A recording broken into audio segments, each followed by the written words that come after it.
We're now gonna look at lesson number 2, writing equations using y equals mx plus b. And I want to begin by writing the equation in class example number 1 of a line passing through the point 0 and 2, the slope of 5 and 2. So remember, we're looking at this form of the equation, y equals mx plus b, where my slope is 5 halves, and so that's my m value. And the point that it's passing through is 0 and 2.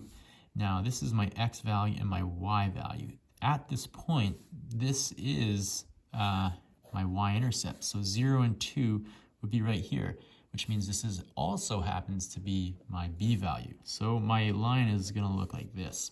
Or sorry, my equation is going to be y is equal to 5 over 2x plus not b, but plus 2.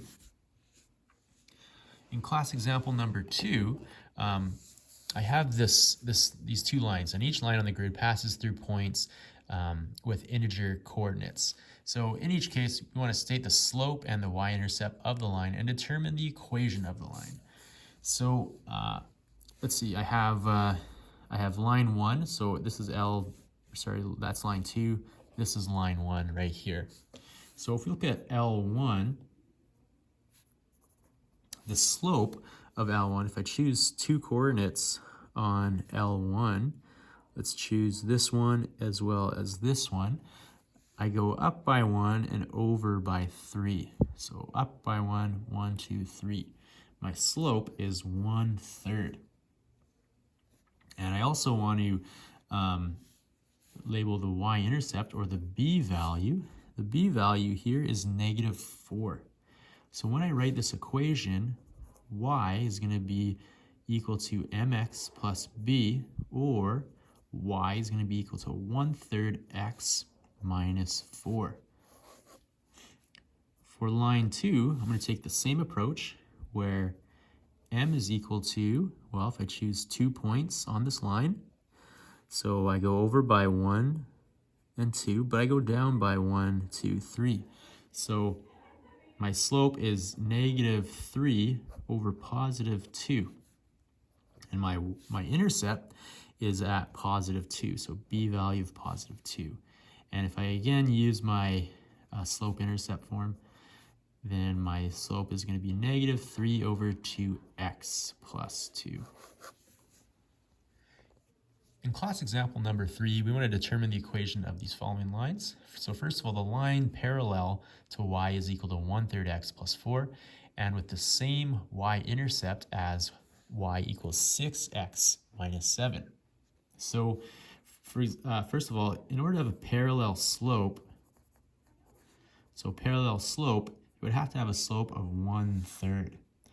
And it has to have the same y-intercept as y is equal to 6x minus 7. So the y-intercept needs to be -7. So when we plug these in, the equation of my line is going to be y is equal to 1/3 x minus 7.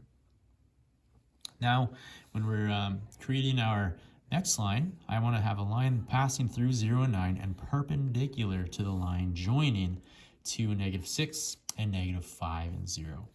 So these are 2 points I got to find the slope of, and I need to have a y-intercept of 9. So first of all, my slope is going to be, we have to do our y2 minus y1 divided by x2 minus x1. And I'm going to call these my 1 and my 2's. And so for my 2's, this is going to be 0 minus -6, and -5 subtract 2, leaving us with -6 over 7. Now a perpendicular slope, so a perpendicular slope would be the negative reciprocal of this, which would be +7 over 6.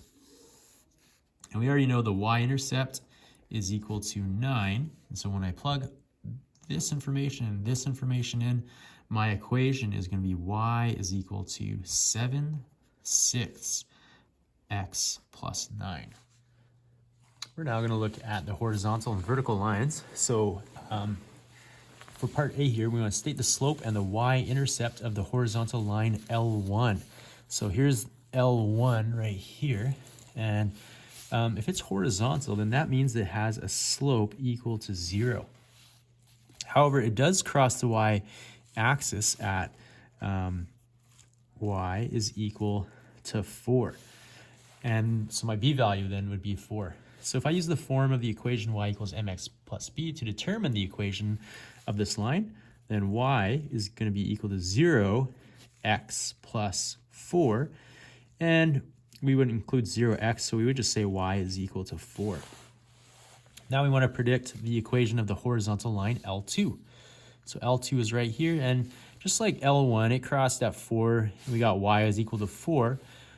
L2 crosses at -6. So this is going to be y is equal to -6. Now we want to state the slope and y-intercept of the vertical line 3. So this is a vertical line. Remember, slopes for vertical line are undefined, so the slope is undefined. So undefined, and the y-intercept, there is none. No y-intercept because it doesn't actually cross the y-axis.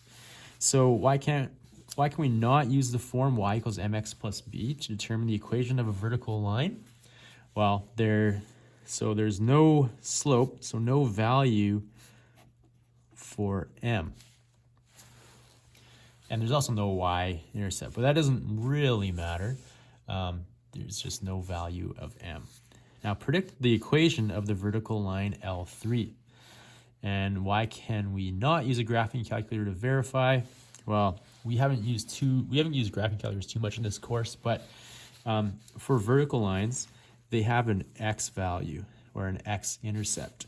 And so we would just write that as x is equal to -3. But using the graphing calculator, equations are graphed according to the y value and in the form y equals mx plus b. Our last example is class example number 5. We want to determine the equation of the line through the point -2 and 8 and parallel to the y-axis. So if I have a line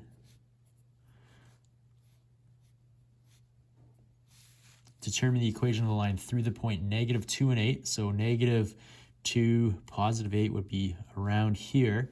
And if I want to have a line that's parallel to the y-axis, then we could just say that x is equal to -2, right? Because then my line would go straight down like this. However, if we want it parallel to the x-axis, here's my x-axis here, then it's going to look something like that, and then we would have y is equal to 8.